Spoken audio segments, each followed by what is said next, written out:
Hello, I'm Dr. Richard Riley, Professor of World Religions at Newburgh Theological Seminary and College of the Bible. Our topic is going to be on the religion of Islam. There have been few religions, if any, that have been so badly represented and probably widely misunderstood by Westerners as Islam, which was established in Arabia in the 7th century as a result of the preaching and teaching of the Prophet Muhammad. Now, there are misunderstandings that have persisted on several levels. I'm going to mention two particular. First, among many Western scholars, as well as the public at large, there's been an inaccurate terminology used in reference to the religion. In the past, the religion had been referred to as Mohammedanism, and the followers of Islam as Mohammedans. Now, these terms are considered generic by those that are Muslim with reference to Muhammad. So the correct name for the religion is Islam. And the proper term for identifying its adherents is Muslims. Now, the word Islam, what does it mean? It means submission and peace. In other words, submission and peace to the will of God. In the Arabic, the word God is Allah. It's an Arabic word, as similar to within Judaism. Yahweh is a Hebrew word for God. And even Christians in Arabic-speaking countries and areas use the word Allah.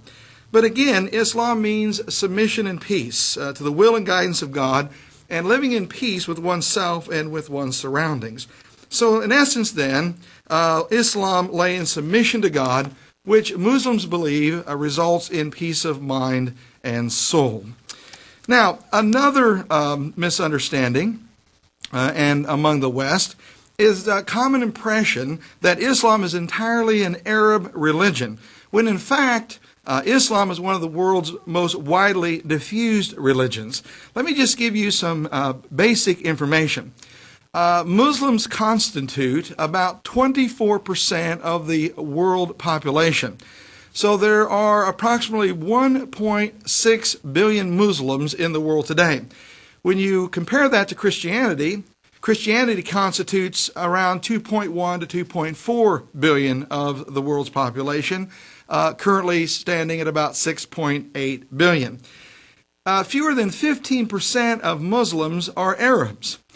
So you find that some of the largest Muslim populations are in areas such as Indonesia with 203 million, Pakistan with 174 million, India with 161 million Muslims, Bangladesh with 145 million, and Egypt 79 million. 1 out of every 4 human beings on this planet are Muslim. Muslims have increased, which is quite interesting, by over 235% in the last 50 years, compared to Christians that have only increased 47% in that same time slot.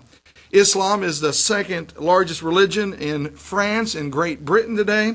There are approximately 10 million Muslims in the United States.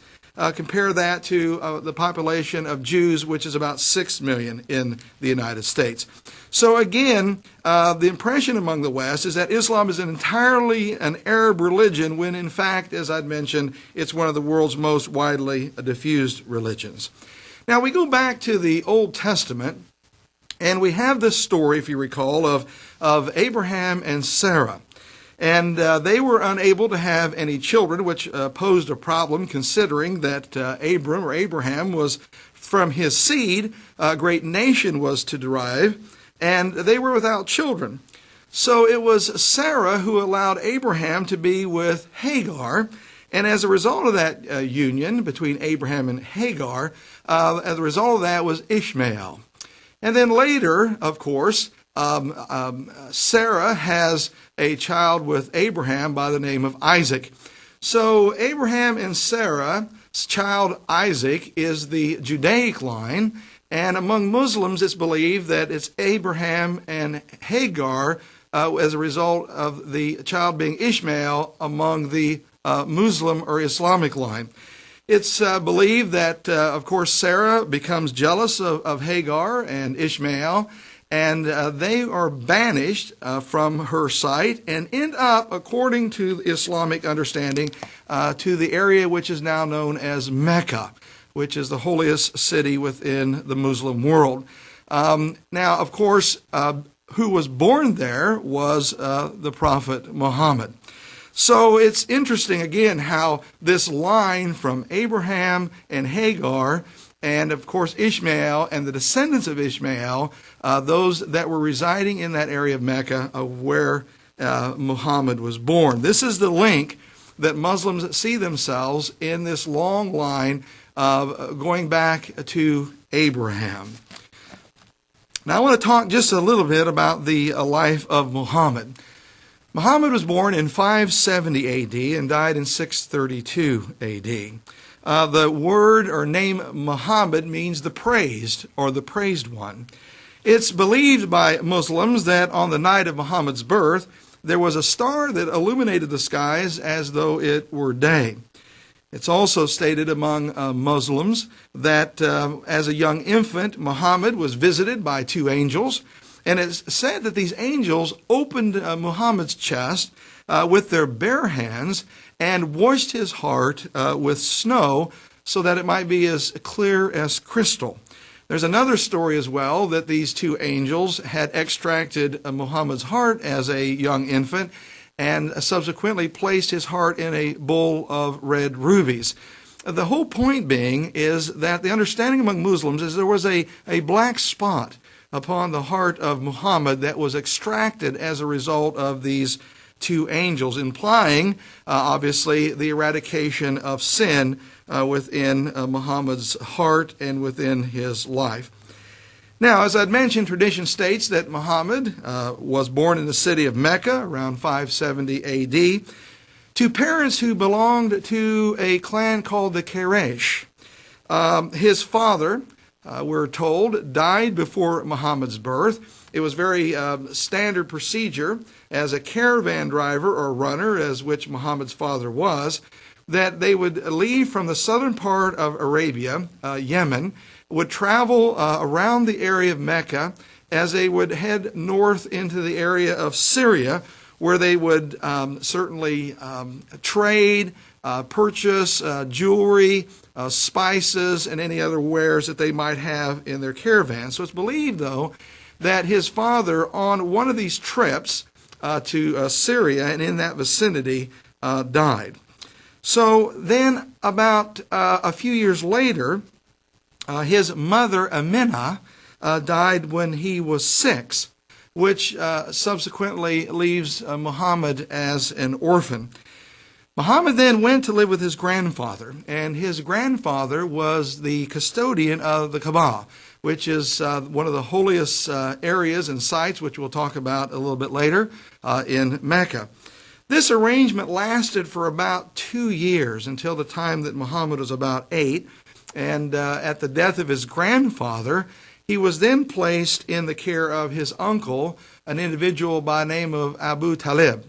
Now, of course, prior to this, Muhammad's grandfather, who dearly loved Muhammad, knew that he was aging and would not soon be around, and approached his son, Abu Talib, with the proposition of taking care of Muhammad after his death.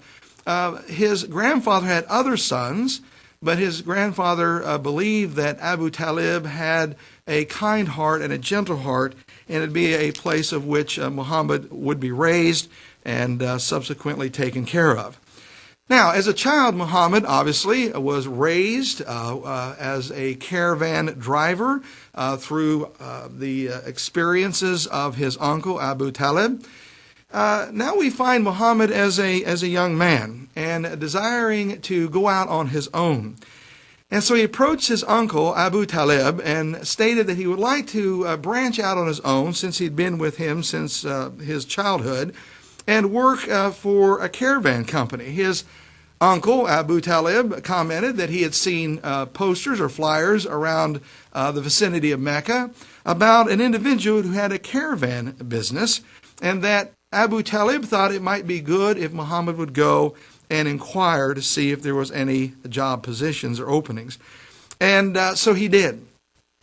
This caravan company was ran by a very wealthy widow by the name of Khadijah. She had previous husbands who had passed away. In that time frame, a woman would not have certainly had the ability to build a caravan business from the ground up. Subsequently, she, in effect, inherited that particular company. So Muhammad had gone then to Khadijah and inquired about the possibility of a job with her caravan company. She was very impressed with him. And subsequently, she asked him, why would you like to work for my company? And of course, his response was, I would like to have a wife, which in that time frame, one had to have the wherewithal, the finances, to be able to take care of a wife and also to present certain monetary issues with the family, so that way they knew that the daughter would be taken care of. And so she stood there and was taken by him, impressed by him, and she began to state that she knew of a woman who was a little older but attractive, certainly was wealthy, had the wherewithal to be financially secure. He didn't realize at that juncture that Khadijah was actually proposing to him. But nonetheless, as a result of her proposing to him, they became married. She was 40 years of age at this time. Muhammad was 25. So, as we can see, she was 15 years older than Muhammad. They had, according to record, a remarkable marriage. She bore him 6 children. There were 4 daughters and 2 sons. 2 of those sons die in infancy, however, which we'll find later causes quite a bit of a issue after the death of Muhammad, because the line of succession would always go with the male instead of the female. So again, they had, according to Islamic understanding and history, a remarkably successful marriage. Muhammad took no second wife until Khadijah's death some 25 years later. Which was out of the norm. It was actually more of the norm to have a multiplicity or a number of wives in that Arabian area.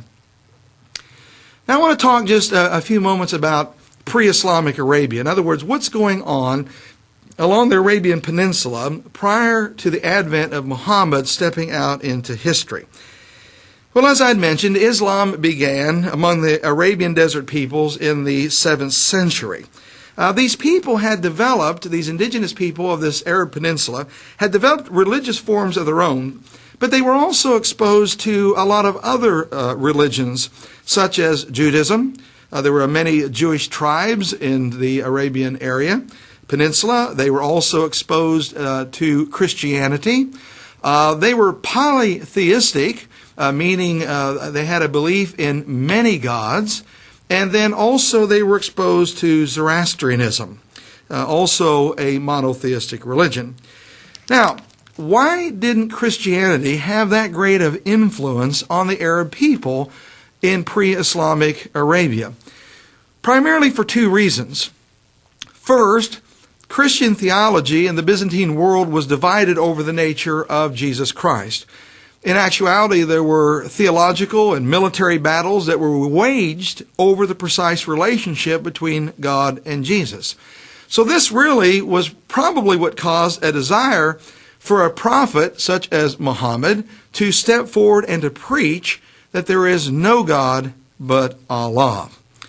A second reason why the influence of Christianity did not adhere to the Arabian people was that because Byzantine rulers periodically treated Arab Christians with great cruelty. Subsequently, if you had a friend who had converted to Christianity and was subsequently mistreated or poorly treated by Byzantine rulers, that would, in effect, probably, no doubt, cause you not to be desirous of taking Christianity as your faith. Now, this long period of pre-Islamic Arab history in the Quran is called the age of foolishness or the age of ignorance. Muslim scholars have designated this age as one that had a lack of moral consciousness. In other words, Arab society at this time was largely given to what we would call hedonistic pleasures. In other words, finding no other meaning in existence other than doing what one wanted, when one wanted to do it, to whoever one wanted to do it, and so forth, without any kind of qualms or any kind of issues. Now, of course, one characteristic that we find of basic pre-Islamic religion is something known as animism. The word animism comes from a Latin word, anima, which translates soul or spirit. In animistic understanding, it's believed that not only animate but inanimate objects have a soul and spirit. So in pre-Islamic Arabia, there was this understanding that trees and rocks and rivers and other things of that nature had soul or spirit. So we see that pre-Islamic Arabia was very, very, in many respects, animistic, primarily because Mecca's fame is rooted in a meteorite stone, which is today contained in the Kaaba in Mecca. So what had happened is centuries or eons ago, this meteorite had fallen from the sky. This stone had been found by some of these early Arabian peoples, and this stone, this meteorite then, became the center object of veneration to this animistic population.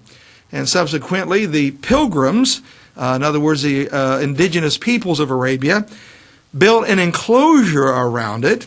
Now, by the time of Muhammad, this Kaaba, which translates cube, contained no less than 360 statuettes and cult objects to minor deities that these Arab people worshipped. Now I want to talk just briefly about revelation and visionary experience, particularly that of Muhammad. As an adult, and of course married with children, Muhammad felt the need to find solitude and a time of meditation. So he started to retire for days at a cave outside of Mecca in a nearby mountain. It was at the age of 40, so this places the year at 610 A.D. It was at the age of 40 that Muhammad receives the first revelation of a multiplicity of revelations that eventually ends up being compiled into what we know now as the Quran. It's said that in this cave, Muhammad was approached by an entity, later described and identified as the angel Gabriel. And this angel, Gabriel, according to the Muslim world, approached Muhammad and stated, "Recite." And Muhammad's response was, "What do I recite?" And a second time, this angel said, "Recite." Now, Muhammad's response was, "I cannot recite because I'm illiterate." In other words, he was incapable of reading and writing. I want to mention, of course, that being illiterate does not mean one's not intelligent. It just means, as I said, one cannot read nor write. But a third time, the angel said to Muhammad, "Recite." And as a result of that came the first revelation, which in the Quran is in chapter 96. And this is what the first revelation said. "Proclaim," or recite, "in the name of thy Lord and Cherisher, who created man out of a mere clot of congealed blood. Proclaim, and thy Lord is most bountiful. He who taught the use of the pen, taught man that which he knew not."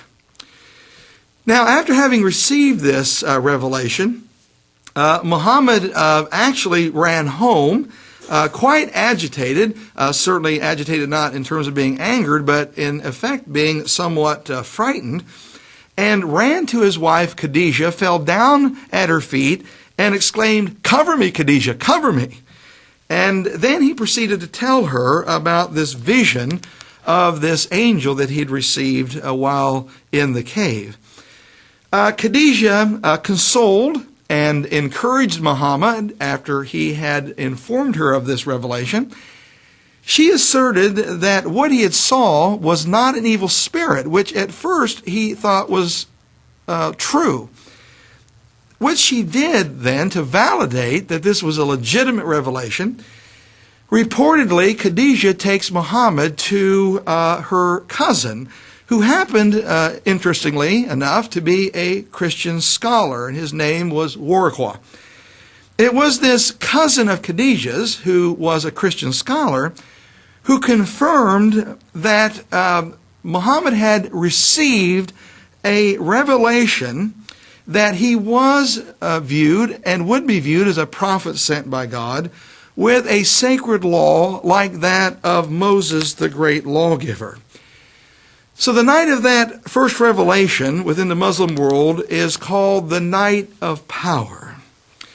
Khadijah, of course, becomes the first one in Mecca to accept Muhammad's word as true revelation from God. There were some others that also accepted, and thus began the new religion that would be known as Islam.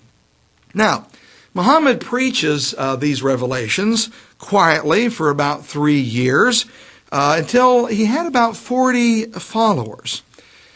Then after this 3-year period of revelations, he receives a revelation from God telling him to preach openly to all Meccans. Now, these experiences of revelations occurred, as I had mentioned, from the age of 40 until the time of his death. There were periods of time, though, that he did not receive revelations. And as a result of that, it is said that Muhammad became at times despondent and depressed because he had fallen out of favor with God. He also felt that maybe he was no longer considered to be a prophet of God. But then, after a period of time, he would begin to receive revelations again. So after this 3-year period of revelations, again, God gave a revelation to Muhammad, informing him that he was to preach to all Meccans. Now, Muhammad did this, but after a period of time, came under great scrutiny among the people of Mecca. He was ridiculed. He was accused of being a sorcerer. One of the issues was that he was preaching on social justice, which was essentially directed against the privileged. So the revelations that Muhammad had received was actually being pointed toward those of power and of prestige and wealth. As a consequence of that, many of these very prestigious and wealthy individuals found their revenue beginning to decrease because obviously the revelations that Muhammad was preaching was against such things. And so the people of prestige resented this. Now, Muhammad was relatively safe so long as he lived under the protection of his uncle, Abu Talib. Now, it's interesting that his uncle, Abu Talib, never accepted Muhammad's religion. He certainly validated the revelations that his nephew had received. He certainly was very positive, encouraging, but then again did not accept his nephew's religion. Around 619 or 620 A.D., this in Muslim history and in the world is called the Year of Sorrows. In the same year of 619 to 620 A.D., Muhammad's beloved wife, Khadijah, and his uncle Abu Talib die. Now, as a result of these deaths, there was no longer protection, obviously, that was given to Muhammad because of the position that Khadijah had and the authority that she carried, as well as his uncle Abu Talib. So there started to become an increased local animosity against him to the point where he was forced to depart from Mecca. Now, an opportunity came to leave Mecca when a delegation of individuals from a city known as Yathrib. Yathrib was later known and is today known as Mecca. A delegation was sent from Yathrib to confer with Muhammad because the city of Yathrib, which later became known as Mecca, there was becoming to be tribal feuds that was literally tearing this city of Yathrib apart. And so these tribal feuds actually evolved into a civil war. These individuals from Yathrib ended up going to Mecca and conversing with Muhammad, stipulating to him that they understood him to be a true prophet of God. And so after some preliminary negotiations, Muhammad made the decision, along with his followers, to leave Mecca to go to Yathrib, Medina, which is about 250 miles north of Mecca. So this leaving of Mecca, secretly going to Yathrib or Medina, happened in 622 A.D. This immigration of the Muslim community from Mecca to Medina is called the Hijra, and with it began a new age in Islamic movement. And in honor of that date of 622 A.D., the Muslim calendar begins. So in the Muslim calendar, 622 would be considered 1 AH, or 1 year after the Hijra. Now, once the followers of Muhammad, along with Muhammad, found themselves safely in Medina, this city 250 miles north of Mecca, what transpired was a combining of not only the followers of Muhammad, but the people within Medina. As a result of that, there came about something called the Ummah, and that's spelled U-M-M-A-H. The Ummah, let me give you a definition.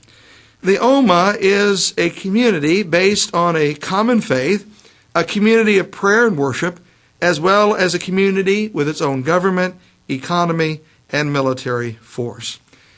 Now what's interesting is that Muhammad, being in Medina, at that juncture, over a period of about 8 to 10 years, he settled the tribal feuds in Medina. The civil unrest ceased. He mediated and won over to his faith the inhabitants of Medina. Now what's interesting is within an 8 to 10 year time frame, in effect, what Muhammad had accomplished was he had taken a city such as Medina that had internal strife, that was literally being torn apart, and within that time frame changed the whole governance of that city into what we would call a Muslim state. Now, we find then around 624 A.D., as Muhammad is in the area of Medina, is viewed as a prophet and now is considered a statesman by those individuals in that city of Medina. What happens in 624 is it demonstrated actually Muhammad's organizational skills as well as his being a warrior. What had taken place over a period of time was that caravan runners would leave Yemen, the southern part of the Arabian Peninsula. They would travel past the city of Mecca, and as they would come within a close proximity of Medina, Muhammad's military would go out into the desert and confiscate the goods from these caravan runners so that they might supply their army.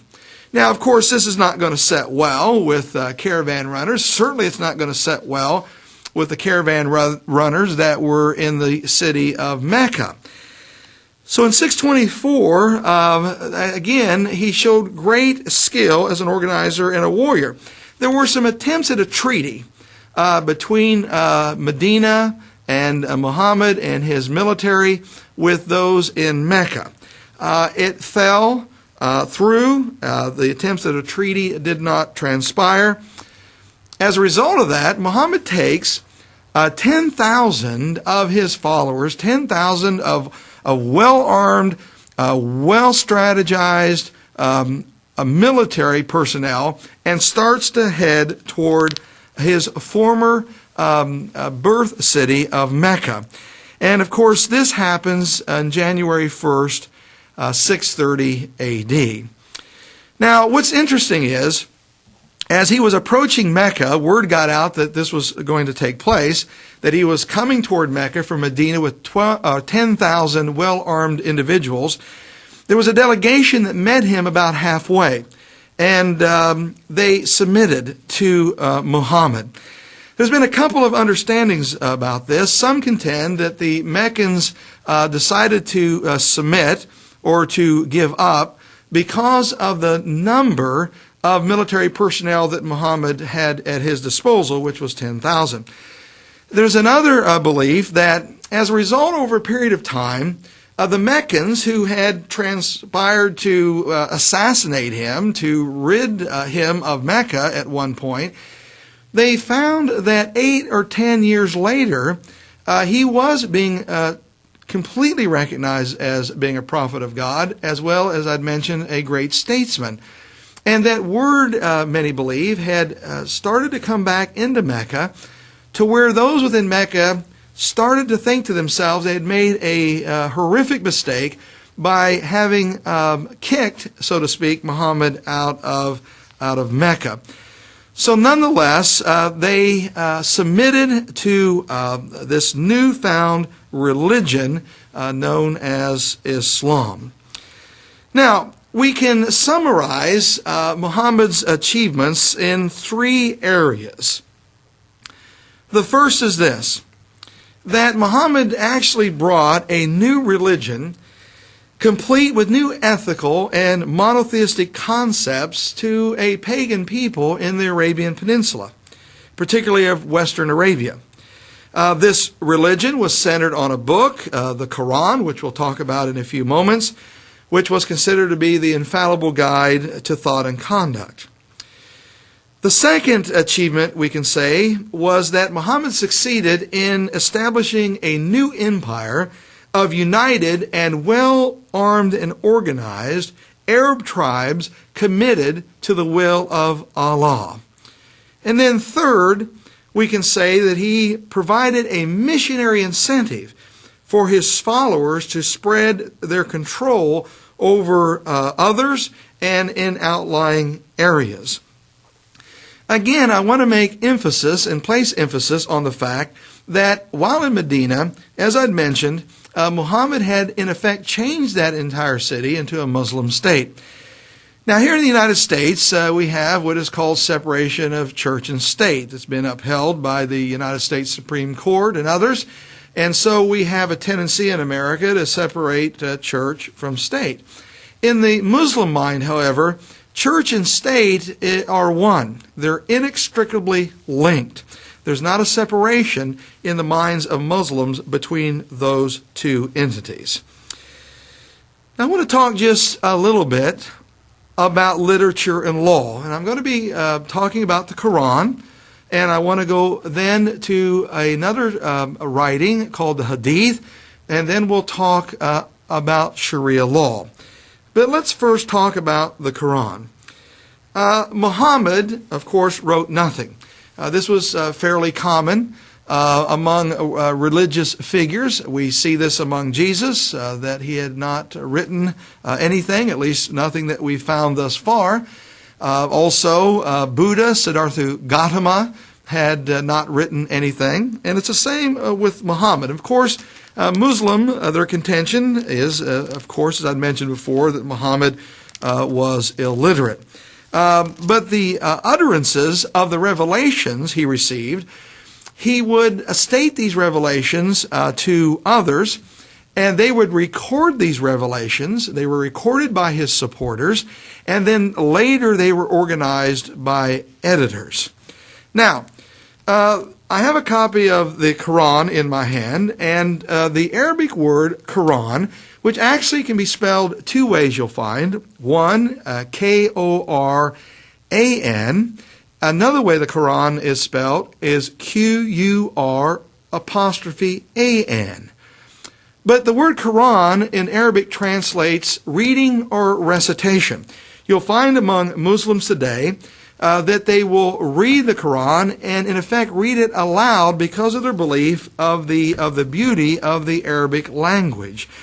So the Quran is highly revered, not only for its religious importance, but it's also seen as a perfect model of Arabic literature. As a matter of fact, in Arab-speaking countries, the Quran is used as a textbook for young children so that they might learn Arabic.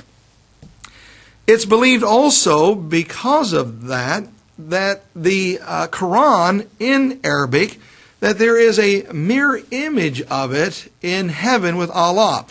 This maintains, according to the Muslim mind, the purity of the Quran, the fact that it's without error, that it is infallible. But what's interesting, though, even among some textual critics within the Muslim world, there have been some textual critics that have gone and had taken some more ancient texts of the Quran, and what they have found as they went from one manuscript to another, they have found that there have been some what we would consider textual variants between some of the ancient manuscripts of the Quran and, of course, the Quran that they now have in their possession. If that be the case, then what we would find is that there have been changes made, which would certainly dispute the Muslims' understanding that there is this mirror image of the Quran in heaven, obviously implying that the language of heaven is also Arabic. But nonetheless, there seems to be, or appears to be, some changes that have been made over the period of centuries. Now, again, the Quran is comprised of chapters. There are 114 chapters in the Quran. Now, of course, when we discuss the Old and New Testaments, we say such things as John chapter 3, verse 16.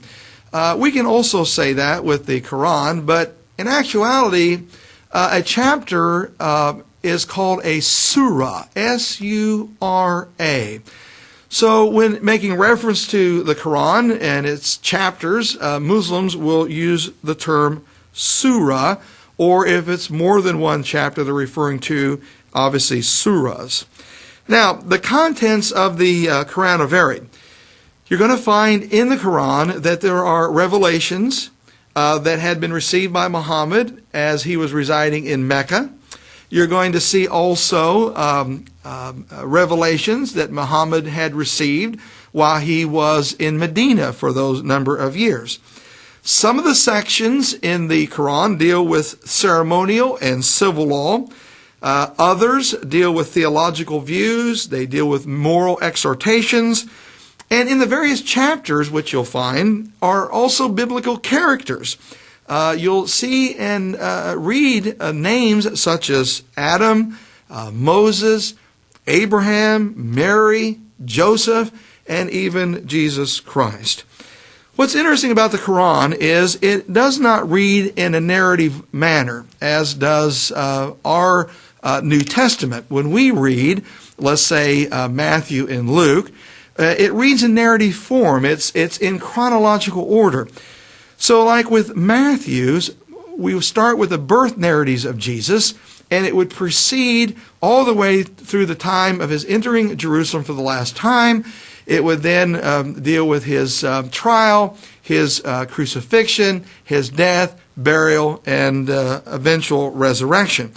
So it is in a narrative form in the Old and New Testaments. In the Quran, that's not the case. They're not in any chronological order. You would assume that obviously the first revelation that I had read to you, which is chapter 96 or Surah 96, you would think that would be the first of the revelations, and then every subsequent revelation would follow thereafter. But that's not how it is in the Quran. They are placed in the Quran according to the size of the revelation, except for Surah or chapter 1. Surah or chapter 1 of the Quran is a very brief revelation that is used among Muslims for their opening worship time. And then when you get into Surah or chapter 2, you'll find, as you have in your possession a Quran, you'll find that it begins with a very large revelation and continues on until you conclude with the 114th chapter or 114th surah, which is only comprised of about 2 or 3 lines. So it goes from the largest of the revelations in size to the very smallest. When you first read the Quran, it can be extremely confusing because we are more used to reading things such as the Old and New Testaments or even a novel, obviously in chronological order and as a narrative, but that's not the case with the Quran. If you become more familiar with the Quran and study it, you'll be able to distinguish eventually between the revelations that Muhammad had received in Mecca and from those that he had received in Medina. Now, next to the Quran, the most important piece of Islamic literature, or I guess we could say the second most important piece of Islamic literature, is known as the Hadith, or tradition. And this provides the basis of 3 things. It provides the basis of Islamic law, of Islamic theology, and of course Islamic custom. What you'll find in this book of Hadith is the actions and sayings of the Prophet Muhammad, who obviously is regarded by Muslims as the most competent and certainly the most appropriate authority for interpreting the revelations. Now, as I'd mentioned, Muhammad never recorded his sayings or recorded his revelations. It was left to a succession of reliable narrators to record them in what gradually evolved into this text known as the Hadith. So by the 9th century, the Hadith was established as being the norm by which the beliefs and practices of the Muslim community were governed. So again, the 2 most important texts that you'll find, the first being the Quran and the second being the Hadith. As you look through the Hadith, you'll see various chapters that refer to things such as the institution of prayer, burial service, fasting, marriage, divorce. You'll find chapters on the cultivation of land, debts and mortgage, wills and inheritance, foods and drinks. What you have here is a compilation of the sayings of the Prophet Muhammad, or what you find in the Hadith are sayings that others had heard the Prophet Muhammad comment, and these were included in the Hadith. Now back just for a moment with the Quran. As I said and mentioned earlier, the Quran in the Arabic is considered by Muslims to be the pure language, without error, as I'd mentioned previously, infallible. Those who would have, as I have in my possession now, a Quran that's in English, the Muslims would refute this particular translation and would consider it not to be accurate. Anyone who certainly has taken a foreign language, whether it be French or German or whatever have you, Latin, you'll find that translating from one language to another can be extremely difficult because of not having word equivalents. So if, say, a Christian, such as myself, would approach a Muslim with an English version of the Quran, they would certainly, I'm sure, be open to my comments and my conversation with them, but they would still would refute the English translation as being legitimate because it has to be in Arabic. So any Muslim that, even if their vernacular is not Arabic, if their native tongue is not Arabic, they have to read the Quran in the Arabic language, and they have to recite their prayers in Arabic as well. There's a number of things about the Quran which is interesting because of the respect of this particular text that Muslims have. The Quran is always to be carried above the waist. It's never to be carried below the waist. Another thing is they take great care in making sure they do not drop the Quran on the ground or on a floor. Also, whatever room a Muslim is in, after they've read the Quran, which is not to touch a floor, they will place it at its highest elevation in that room. So let's say if they were in a living room and there was a bookshelf and they were finished reading the Quran, they would place the Quran higher than any other piece of furniture in that particular room. And again, this is why the Quran is translated reading or recitation, because of their belief of the beauty of the Arabic language and how it sounds, so they will read it aloud. Now finally, we want to talk just briefly about Sharia or Islamic law. We've probably heard of Sharia law in many instances on the news. We've read it in newspapers about certain regulations and so forth that Muslims adhere to. Sharia actually specifies patterns for worship known as the 5 pillars of Islam, which we will talk about in a short period of time. But in the Sharia, we see also detailed prescriptions for social conduct. That helps Muslims, they believe, bring remembrance of God into every aspect of their daily life and practical ethics into the very fabric of society. Now, what are some of these prescriptions that would include in Sharia law? Well, they would include injunctions against such things as drinking intoxicating beverages. It would include eating certain foods which they would not, such as pork.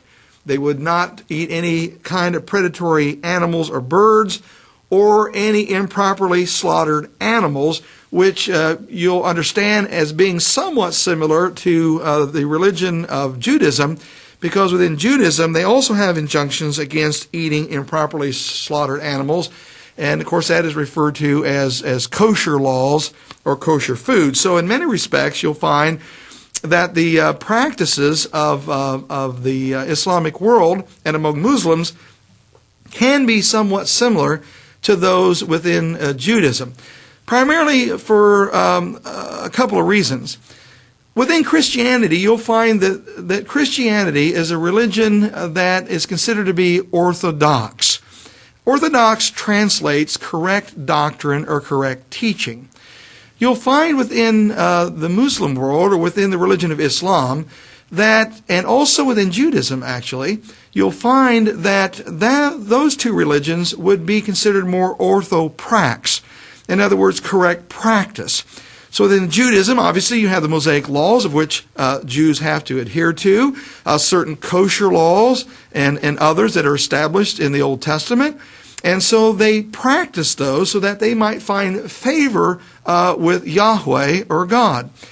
In the same token, the Quran among Muslims is believed to have all these varying practices through the revelations that Muhammad had received. And so they also practice their faith in ways of earning favor and I guess we could say righteousness with their God, Allah.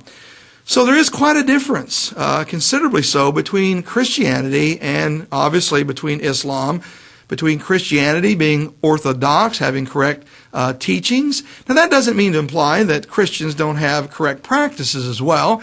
It certainly doesn't mean that Muslims don't have correct teachings or doctrines according to their text, the Quran, but nonetheless we can see that there are differences between the two. But in Sharia law, although we've heard many negative things about Sharia law, and primarily that's because within many Muslim countries, Sharia law is taken to a very far extreme. But within the understanding of Muslims and Sharia law, or Islamic law, there are also some positive measures as well. Actually, Sharia law commands justice, it commands kindness, it commands charity. It also, believe it or not, gives women many legal rights, including the right to own property, the right to divorce, to inherit, to make a will. So as we can see, Sharia law or Islamic law has some positive measures, but nonetheless, those within more radicalized areas of the world take Sharia law, as I mentioned, to an extreme, to the point where they dictate to women, obviously, what they can do, what they cannot do, what they can wear, what they cannot wear, like the hijab or the burqa and so forth and so on. But again, those individuals have taken that to an extreme. I want to discuss some central themes within Islam. I won't go into many, just a few that I think are important and would certainly be interesting. One of the central themes, and of course we alluded to this earlier, is that of monotheism. And of course, as we break that word down, mono meaning one, theism, God. So a belief in one God. Within the Islamic world, there is no God but God. That was an assertion that was laid very much great stress by Muhammad. Now, Muhammad, which is quite interesting, he rejects the concept, and so do Muslims today, reject the concept of the Trinity. It's believed by Muslims that the Trinity, God the Father, the Son, and the Holy Spirit, is actually polytheistic. And again, if we break that word down, poly meaning many, and theistic, God or gods. So for Muhammad and all Muslims, there is but one God who they believe exists from eternity to eternity. They see God, Allah, as all-seeing, all-hearing, all-speaking, all-knowing, all-willing, all-powerful, and above all, absolute unity, or tawheed is the word that we used previously. They see God as being the creator and the provider and protector of humanity and, of course, the entire universe. Another theme that you'll find within Islam that's very much similar to Christianity as well is the belief in angels. And two angels are predominant, or at least play predominant roles. The first we had mentioned earlier was Gabriel. Of course, Gabriel, according to Muhammad and the Islamic world, was the one who had given, through Allah, Muhammad the revelations. And then also, there is another angel they consider by the name of Iblis or Shaitan. And of course, I think we can pretty much know who they're making reference to, and of course, being Satan. There are also rebellious angels, known as jinn. That's spelled Jinn. And they're destined to be judged and condemned to hell, according to Islamic theology. Now, with regard to angels, as I'd mentioned, Islam believes that angels record people's actions throughout their entire lives. They also receive their souls at death, and then they'll bear witness either for or against an individual on the day of judgment. So it's believed, again, that angels basically have a book such as this. Throughout the entire life of a Muslim, they'll write down all the good things and thoughts and actions, and they'll write down all the bad or incorrect thoughts and actions. And then on the day of judgment, these angels will lay open this book, and whichever one comes out, I guess you could say, the most. If you have lived a good life, you spend eternity in heaven. If your life has not been spent in a good way, then eternity in hell. Also, angels are seen as being invisible, intelligent beings. They've got freedom of choice for good and evil, and they certainly affect people. Now, one that I find quite interesting among the themes or central themes of Islam is that of the Last Judgment. This doctrine or this teaching of the Last Judgment actually occupies a very, very important place in the minds of Muslims. What's interesting is that the Quran actually refers to the coming day of judgment more than any other topic except monotheism. So monotheism is mentioned first and foremost, obviously, among Muslims in the Quran. but the second most reference is to that of the last judgment or the last days. You're going to find in the Quran that heaven and hell and the final day of judgment are described elaborately and powerfully. It's believed that the final hour will come suddenly. There'll be great despair that will overtake unbelievers, in other words, those that are not Muslim. There are scenes in the Quran of apocalyptic doom. Also the understanding that natural disasters will occur, that graves will open. I want to read a couple of sections for you out of the Quran. This would be out of chapter 82. Of course, our understanding earlier was that this was known as a surah. So we'll say Surah 82. And I'm going to read a portion of this. Actually, this is entitled Torn Apart. What you'll find in the Quran, as I was talking earlier, you'll find in the Quran that each chapter has a heading. There might be a heading such as this one in Surah 82 called Torn Apart. There's one that is called The Believers and so forth.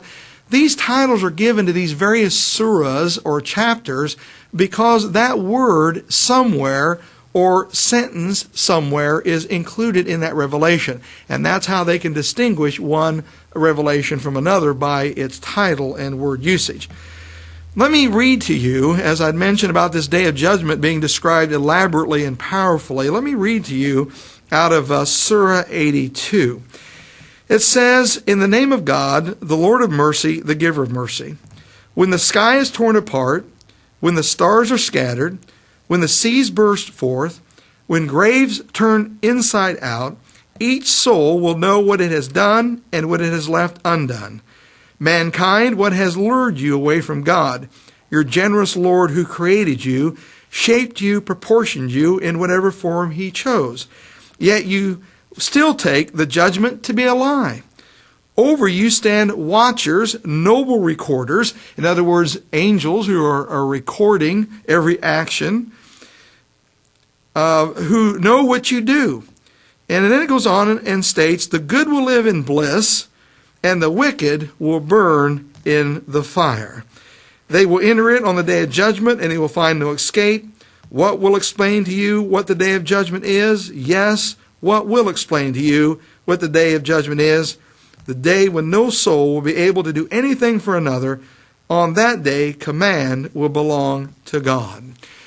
So as you can see, there is obviously some cataclysmic events that are going to occur on the final day of judgment. And it's described, as I said, very elaborately here in Surah 82.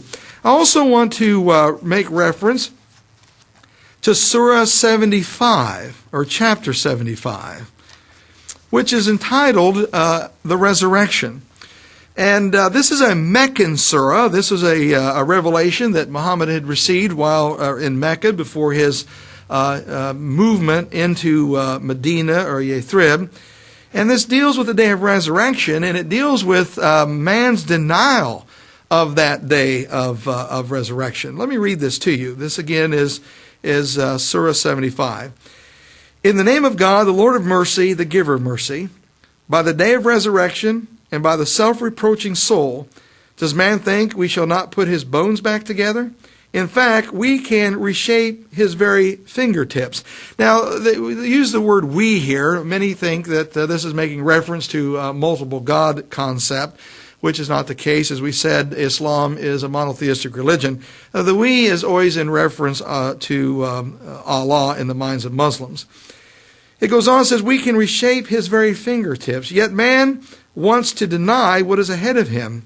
He says, so when will this day of resurrection be? When eyes are dazzled and the moon eclipsed, when the sun and the moon are brought together, on that day man will say, where can I escape? Truly there's no refuge.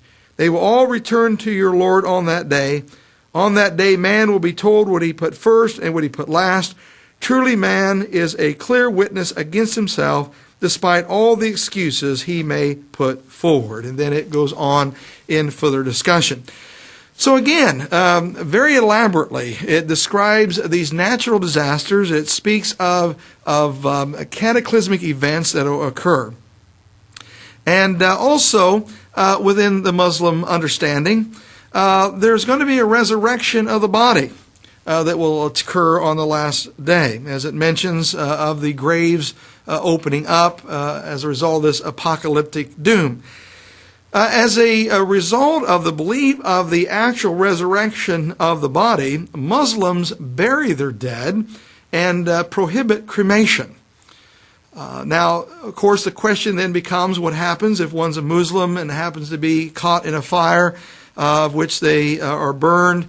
A Muslim would respond that would certainly be up to the sovereignty and will of Allah. But to just arbitrarily have yourself cremated after death is prohibited. What's also interesting is you'll find within Christianity there is a possibility of what we would consider to be a deathbed conversion. Within Christianity there's an understanding that certainly one could live a non-Christian life, which is certainly not good. One should live their life as a Christian throughout. But if one would die or without certainly Christ, then Christianity would say that their destination is certainly set. But within Christianity, there is this opportunity for one to confess almost at the juncture point of death, and if it is heartfelt, then certainly would be allowed into the kingdom of heaven. Now, this is not the case within the Islamic world. There is no last minute or deathbed conversions. I want to read to you out of Surah 4, chapter 4, and this would be verse 18. And this is what the Quran says about last minute or deathbed conversions. Verse 18 of Surah 4. It is not true repentance when people continue to do evil until death confronts them and then say, "Now I repent," nor when they die as disbelievers. We have a painful torment for these. So again, very evident within Islamic understanding and within their doctrine and teaching that this is not allowed. Now, I'd like to progress to practices and institutions. As I'd mentioned to you earlier, Sharia law, or Islamic law, establishes what we would call within the Islamic world the 5 pillars. These are 5 very important religious duties that are to be performed by every devout follower, and again, they're known as the 5 pillars of Islam. The first one is the declaration or confession of faith. It's called the Shahada. And it is this: there is no other God but God, or no other God but Allah, and Muhammad is the prophet of God. Again, this very much validates the Muslim understanding that there is only one God, and it's Allah. And it also affirms the unity of God. And of course, that word we previously used for that was Tawheed. If you look at this confession or declaration or Shahada, there is no other God but God, and Muhammad is a prophet of God. That's the shortest, actually, and most incisive creed of any religion. Compare this, obviously, to Christianity's Apostles' Creed or Nicene Creed, and you can see that it's very concise, very short. The only requirement to be a Muslim is to recite this creed, this Shahada, and also to mean it within one's heart. So you'll find that this declaration, this confession of faith, is repeated many, many times a day by countless devout Muslims. Now, the second duty of the 5 pillars is to pray 5 times a day. Prayer salat, that's spelled S-A-L-A-T. The 5 times of which a Muslim prays in a given day is at daybreak, at noon, in mid-afternoon, after sunset, and of course in the late evening. Now, generally, Muslims will go to a mosque, which is a building or a place for prayer. In the same respect, within Christianity, a church is a place for prayer and a place for worship, and within Judaism, either a synagogue or temple. Now, if it's not possible for a Muslim to go to a mosque, it doesn't matter as long as they pray these 5 times a day, as long as the obligation is met. As a prelude to prayer, the forehead, hands, and feet must be washed. So you'll find in the courtyards of many, many mosques, they are equipped with washing facilities for this purpose. Now, you might ask, what happens if they're in an area where no water is available? Well, then they're allowed to wipe their hands and face and feet with very fine, clean sand. Muslims pray on a mat or a carpet, and of course, as I'd mentioned earlier, they always recite their prayers in Arabic, making no difference what the linguistic and cultural background of the person may be. The third duty is entitled or called almsgiving or spiritual tithing, zakat. It's Z-A-K-A-T.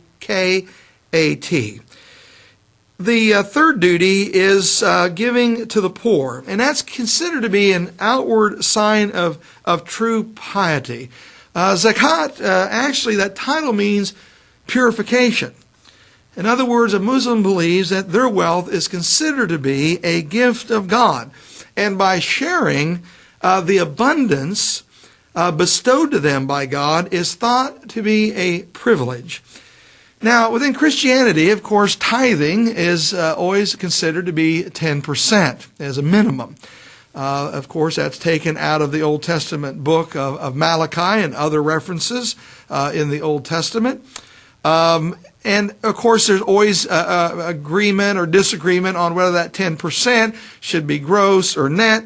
But within Islam, almsgiving, 2.5%, this is a 2.5% tax on total wealth and assets, not based on annual income. So this 2.5% is not based on annual income, as 10% is based on annual income of Christians. This would include, as I said, total wealth and assets. That would mean the value of your stocks, the value of your bonds, the value of your home, of your automobiles, and whatever possessions you might have. So you can see that there is required among Muslims to give a considerable amount, again, as an outward sign of true piety. Now, the fourth duty is to fast. And fasting among Muslims is during the month of Ramadan. And, of course, that is the 9th month of the Islamic lunar calendar, because the Muslims go by a lunar calendar. The month of Ramadan is also that month that Muslims believe that Muhammad received his first revelation. And so as they observe this fast, it's during the time between sunrise and sunset. Between sunrise and sunset, Muslims abstain from drinking any kind of liquids, eating any food, and also sexual relations. Now, if obviously you have to take medication, it is permissible to take your medication with a very minimal sip of a liquid to be able to get it down one's throat. But other than that, between sunrise and sunset, this is not allowed. Now, these prescriptions obviously are lifted between sunset and sunrise. Now, only invalids, those that are incapable of doing this, anyone who's traveling, any soldier who might be at war, any woman who is expecting, and certainly very, very small children or infants, if it might cause them to have physical difficulties, they're excused from fasting, but they have to make it up at some time in the future. Now, after this month of Ramadan, where this fasting is taking place, when it ends, there is what is called the Feast of the Breaking of the Fast. It's called Eid al-Fitr. And Eid al-Fitr, this Feast of the Breaking of the Fast, very much resembles Christmas within Christianity. There's great celebration that takes place for a number of days. There's gift giving and food, almost like a banquet style, and family and friends all gather together to partake in the end of this fasting period. And then the fifth duty among the five pillars is a pilgrimage called a Hajj, H-A-J-J. It's a pilgrimage to the holy city of Mecca. It's required among Muslims at least once in a lifetime. Only poverty, obviously, illness, or being in bondage, meaning being incarcerated, can excuse a believer from this particular duty. So at least once in a lifetime, it is required among Muslims to make the Hajj, or the pilgrimage to Mecca. Now, there's a term and a word that I know many have heard, and it's the word jihad. Jihad among some Muslims is considered, or can be considered, as a sixth pillar, but has not often been included in the five. I want to certainly make reference to what Muhammad considered jihad to be. There has been understanding, certainly among Westerners, that jihad means, obviously, holy war.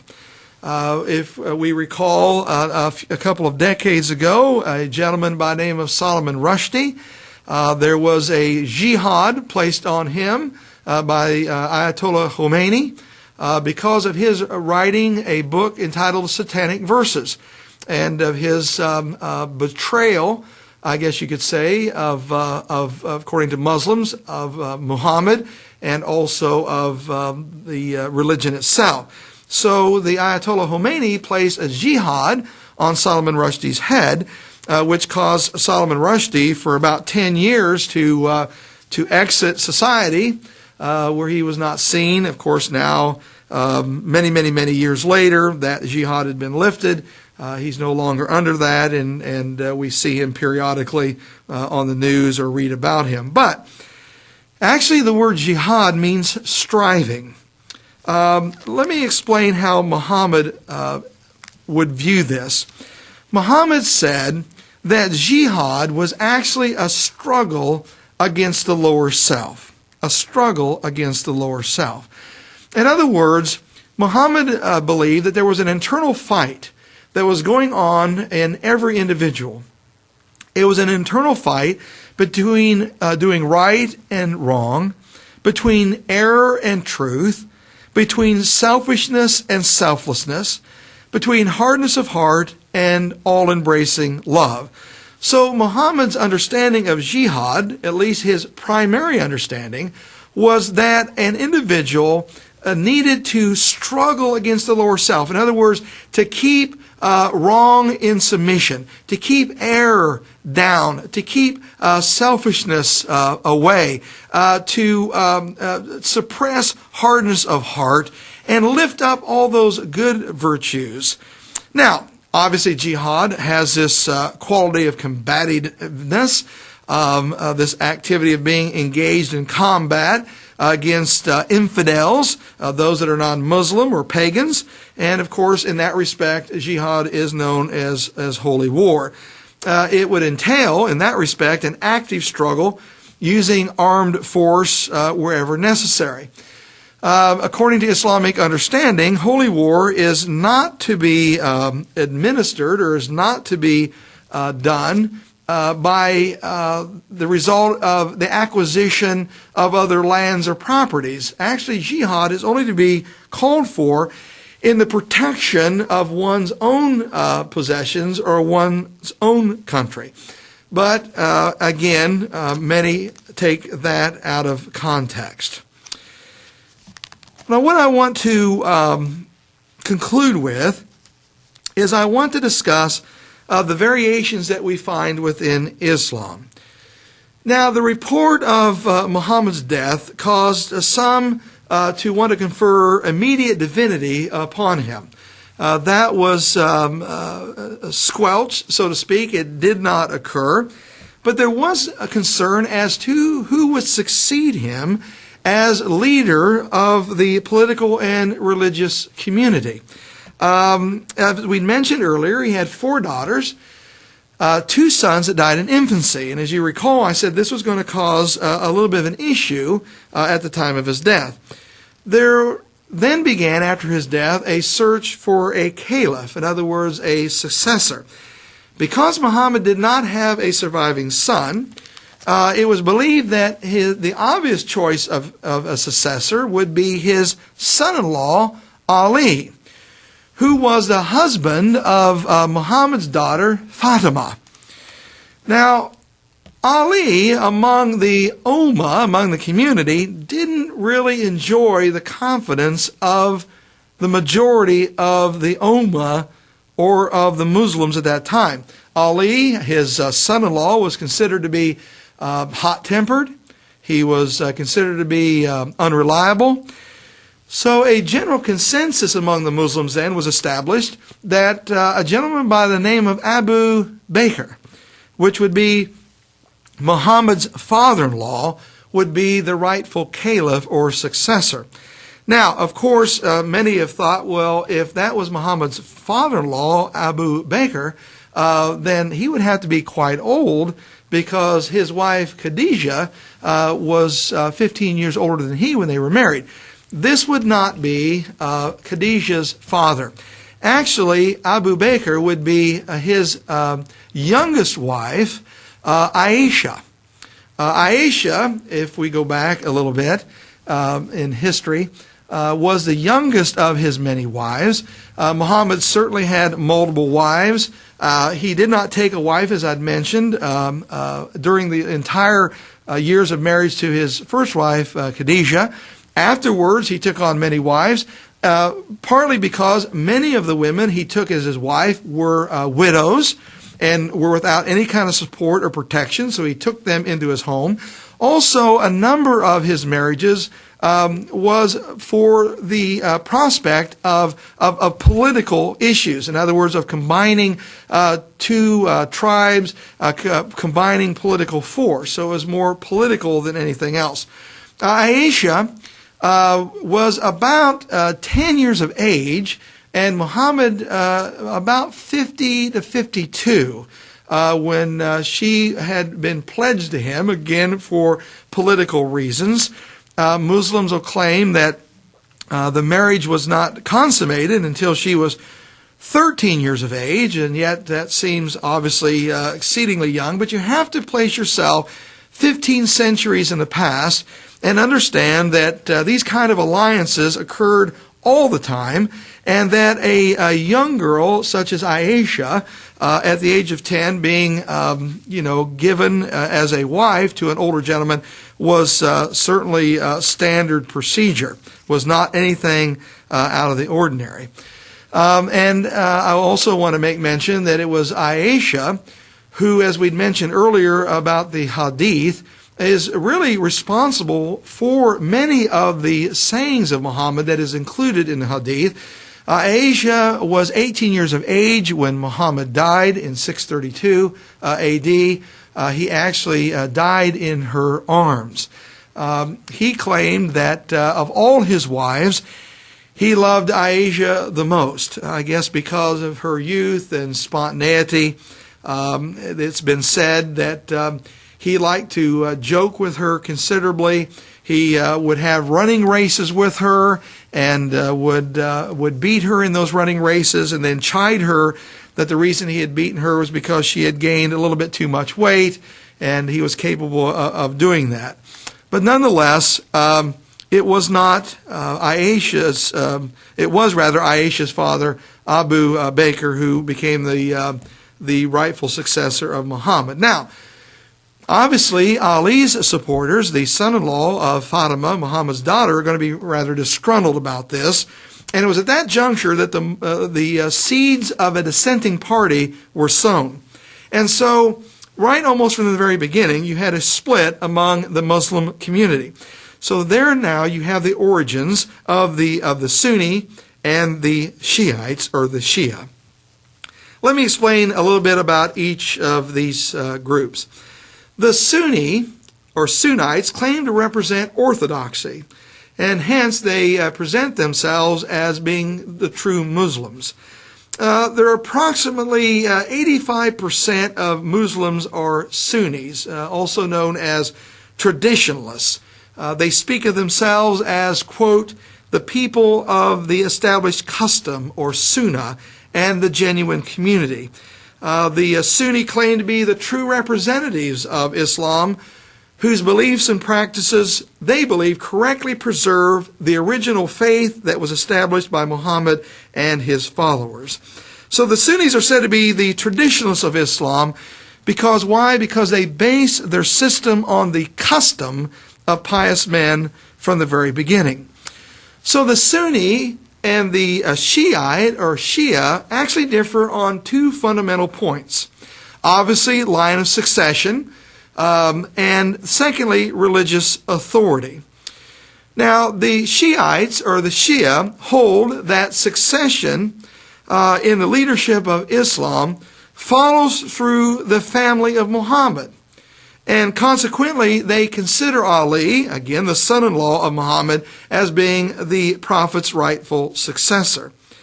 The Sunni maintain, in terms of religious authority, that the Quran, as interpreted by the Sunnah or tradition, is the only authoritative base of Islam, where the Shiites or the Shia insist that Islamic religious authority is vested in a Muslim priest known as an imam.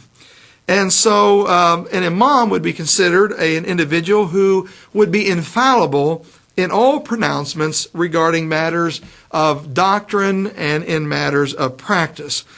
Now, that doesn't mean that the Shia or Shiite do not read the Quran. They certainly do. But it's the Muslim priest or imam who, as I'd mentioned, is considered the final authority on any kind of teachings and any kind of practices, whereas the Sunni will gravitate and utilize only the Quran and not an individual. There is a third variation within Islam, and it's Islamic mysticism. This group are known as Sufi or Sufism. And we don't really know the origin of the term Sufi, which is spelled S-U-F-I, but we do know that the term is, the origin of the term is complex, and it's generally has been regarded as being connected with the wearing of an undyed garment of wool. In Arabic, the word is suf, S-U-F. So initially, there were these Muslims who wore garments that were made of wool and undyed as a mark of personal penitence. Later, however, wool garments became the regular uniform of Sufis. The Sufi movement actually emerged out of early ascetic reactions by certain Muslims against what they perceived to be the legalistic and ritualistic expression of Islam. So groups of ascetics began to meet for the purpose of reading the Quran and reciting it aloud, and it was these recitations that gradually for this movement assumed a liturgical character that evolved in the direction of mystical love.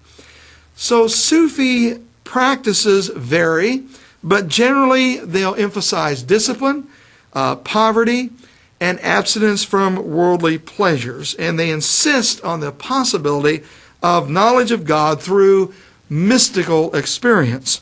One group of Sufi or Sufism would be known as the whirling dervishes.